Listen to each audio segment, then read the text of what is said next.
Makakasama nga po natin ang Deputy Spokesperson ng Philippine Coast Guard. Ukol pa rin po dito sa misteryosong pagbaba daw ng 8 Chinese crew mula sa barkong MV Wagan 98. Magandang umaga po, Lieutenant Commander Michael John Encina. Yes, ma'am. Good morning po. Good morning po, sir. Thank you for being on the show. Sir, ito po muna, ano po nag-trigger nito pong joint inspection ninyo dyan sa 3 foreign vessels, including nga po itong MV Wagan? Was this a routine check o nagkaroon po kayo ng information beforehand? Well, this is a consolidated effort po ng iba't ibang departamento ng ating gobyerno. So kami po ay nag-usap-usap para po alamin kung ito pong mga vessels operating in the vicinity waters of Manila Bay is compliant with the set forth standard regulatory requirements ng ating pong pamahalaan. Oo. Pero Commander, ito nga po ba, may tip po ba kayo na natanggap na posibleng ang may mga irregularidad dun po sa mga nakadaong na barko kaya nagkaroon ng joint inspection?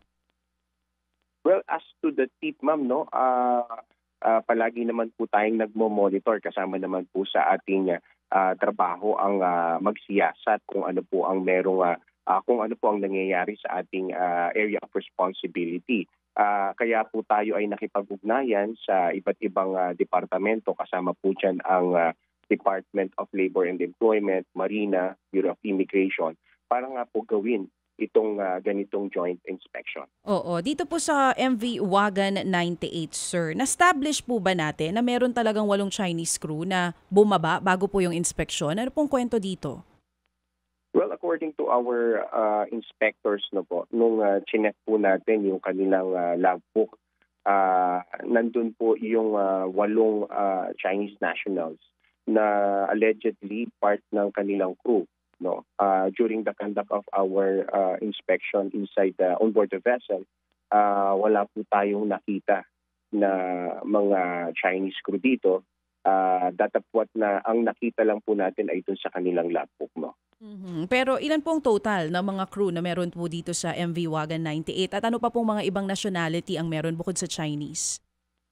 Well, Filipino lang po ang kasama na ating na-inspect dito sa Wagan 98. Meron pong 8 Chinese nationals na nandun po sa logbook nila.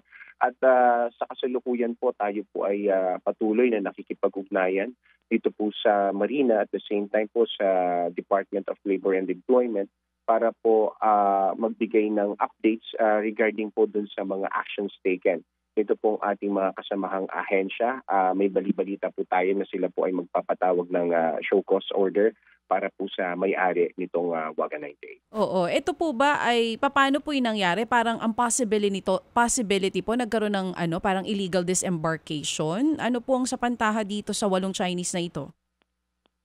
Well, until such time po na malinawan tayo based dito po sa gagawing show cause order ng mga na-mention po nating ahensya, doon po natin mapapag-alaman kung meron po ba talagang mga Chinese crew itong barkong Wagan 98. And then from there, saka po tayo mag-delineate ng mga possible legal actions taken po natin. Siguro maganda rin itanong dito ngayon, ano ba ginagawa muna nitong 3 barko ito? Ano ang purpose nila kung bakit sila naka-angkla dyan sa Manila Bay area? Saan specific ito sa Manila Bay, sir? Sir, sa Anchorage area po to, Sir Ted, ang specific na activity po nitong ating mga binord na mga dredging vessel is to conduct ito pong reclamation in the said vicinity waters po dito po sa may harapan po ng area po natin sa Manila Bay. Iyon, okay. So ito ho kasi ngayon may ongoing dyan na reclamation dito ho sa mga proyekto na ngayon lumalawak na reklamasyon. So itong 3 vessel na ito, saan ang kanyang registry? Sir, ito po ay locally flagged vessel, meaning ito po ay Philippine registry po dito.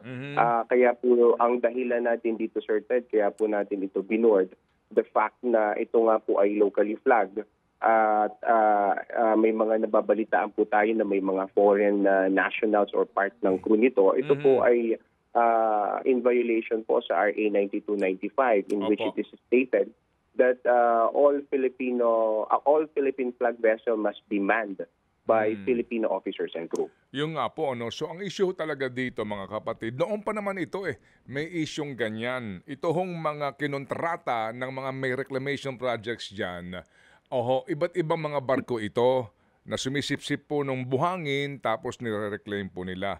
Ngayon, merong issue dyan nung una na baka may mga dayuhan dyan, particularly Chinese, na diyan dumadaan. Kumbaga, bumababa po mula sa foreign vessel at diyan sila nagiging bahagi nitong dredging companies na ito. Yung pang mga una pa, na-verify nyo na ho ba yung ganun pong sinasabing aktibidad dyan, sir? Sir, relative dun po sa katanungan po ninyo, yung pong mga foreign vessels na nag-o on board dito sa locally flag, wala po tayong ganyang report. Ang sa atin pong operasyon, nakatutok po tayo dito po sa mga locally flag na locally flag vessels na meron pong nag-ooperate as part ng grupo ng mga foreigners. So ito po yung ating pinakatututukan ngayon po. Okay, sige. So ito pong tatlong barkong ito, itong dredging ships na ito, ilan dito ang so far na talagang may palatandaan na may mga Chinese na mga okupante? Sir, dito po sa tatlong na-monitor natin, yung pong una, si Wagan 98, ito po yung may allegedly na walo pong Chinese nationals na hindi po natin nakita on board. The other two locally flagged vessels din po natin na-check. Ito pong si MV Andakang 3683. At ito pong si MV Shipping 007. So, meron po tayong mga namataan dito na mga Chinese nationals, part ng crew on board na thoroughly in-inspect po ng ating mga kasamahan sa Marina at po sa Department of Labor and Employment if their pertinent documents is really congruent kung ano po yung kanilang ginagawa. Wala pang report dyan. Di ba madali ho naman ma-verify yan sa immigration at sa Labor Department, sir? Well, sir, meron po silang mga pertinent documents. May na-present po sa atin na mga working visas and things of that nature. It just so happened that cross-match po ng ating Department of Labor and Employment if defeating po ba talaga yung pong kanilang presence doon. Kasi like what I've said, Sir Ted, though they have this working visa, pero meron po kasi tayong batas, Sir Ted, RA 9295 nga po, na dapat hindi po sila on board dito sa mga Filipino flag vessel. Since dapat po ay Filipino officers and crew lang po ang on board. Yung nga po. So sa ngayon po, ano ang estado nitong tatlong barkong ito? As far as Philippine maritime laws are concerned? Yes, sir. Currently po, sir, they are compliant naman po with the safety standards and regulation. Ang ating pong pinakatututukan at inaantay po na resulta, we are also in lateral coordination po, sir, dito po sa DOLE.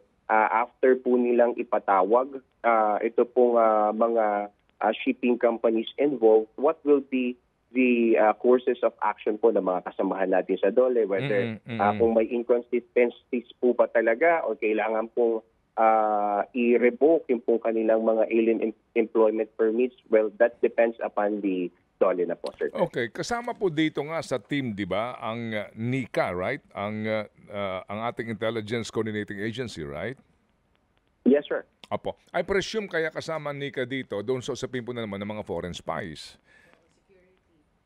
Well, kasama po yan sa mga anggulong tinitingnan natin, Sir Ted. But as of the moment, during the conduct of our inspection, ang lahat naman po ng mga dokumento nitong mga shipping companies na na-inspect po natin ay naaayon naman po sa set forth standards ng Marina. So there are inconsistencies lang po, Sir Ted, when it comes dun po sa employment at the same time dun po sa activities na ginagawa po nitong mga foreign nationals. And then yung Huagan, yung Chinese, yung 8 Chinese na posible nga na crew nitong Huagan pero nawawala. Hindi po natin makita during the conduct of inspection, Sir Ted, pero nandun po sila sa crew list and records po ng barko. Kaya po ang ating pinaka-course of action dito, Sir Ted, patawag po agad natin. May may-ari shipping ng barko. company Kaya under nga. po ni... O kaya nga. Yes, So, yes, yes, sir. nasaan ngayon tong 8 na Chinese crew nitong Huwagan? Sir Ted, upon pagkausap po natin dito, ipapatawag pa lang po natin yung shipping company dahil mapapag-alaman po natin kung nasa na itong mga crew ito. So, hindi pa ho natin alam. Kumbaga, yan po ang sagot. Hindi nyo alam kung nasan tong 8. Wala pa po, Sir Ted. Tama Okay. po. Sir, sino ang kakontrata nito? Anong kumpanya doon sa mga may reclamation projects? Sir, ito pong Wagan 98 is under chartered po ng company na Trust Me Shipping Corp. Under po ito ng ship management na Oro Marine Corporation. So sila sir yung ating kinokontak para po mapag-explain kung ano po ba talaga ang status nitong mga nasa record nila ng mga foreign nationals. Opo, sige. So, sir, ano pong kakaharapin in case lang mahanap natin itong 8 na Chinese crew members nitong Huwagan? Anong kakaharapin nitong mga 8 Chinese na ito at maging yung kapitan ng barko o may-ari ng barko? Well, sir, according po sa mga lateral coordination and meetings natin with the cognizant agencies such as DOLE and the Marina and Bureau of Immigration, if we found out, Sir Ted, na they are not compliant, dito po sa mga requirements na dapat po nilang makuha at wala po silang dokumento while conducting operation dito po sa ating maritime jurisdiction, according po sa DOLE, they can revoke ito pong mga AEPs kung meron man po na na-issue po sila. And ganun din po, subsequent na po dyan yung actions taken ng Bureau of Immigration dito po sa mga foreign nationals. So possibly po, Sir Ted, I don't want to preempt anything else, pero yan po yung sinabi sa atin. So ikukulong sa immigration din ito, subject to kumbaga pagpapauwi sa kanilang bansa sa deportation, sir, no? Yes, sir. If found po na they violate po yung ating mga immigrations law. Opo. Ilan ho ba itong mga barko ngayon na nandidiyan po sa Manila Bay at itong ginagawa dredging? May bilang ho ba kayo, sir? Sir, ang rough estimate po natin ay nasa 90 to 100 Filipino dredging vessel po itong na ating namomonitor sa operating po sa area po ng Manila Bay, sir. Okay, mga 100 ito. So, random ito, sir, na inyo pong pagsakay, pag-board sa mga dredging ships na ito? Yes, sir. Random po yung inspection natin at patuloy po natin itong gagawin at imo-monitor, Sir Ted, no? Because this is also part of our maritime law enforcement and functions in maritime security din po, Sir Ted. Okay, sige po. So kailan kaya kami maaari pong tumawag sa inyo para malaman po ang development po sa isyong ito, particularly ho itong mga nawawalang Chinese na sakay po nitong Wagan? Yes, Sir Ted. No, we will going to have a coordination meeting again to come up with follow-up updates. Okay. Dito po sa ating mga kasamahan sa Marina and sa DOLE. This coming Wednesday or Thursday po, Sir Ted. And after that po, Sir Ted, provide po kami ng updates. Opo, sige po. Salamat po na marami, sir.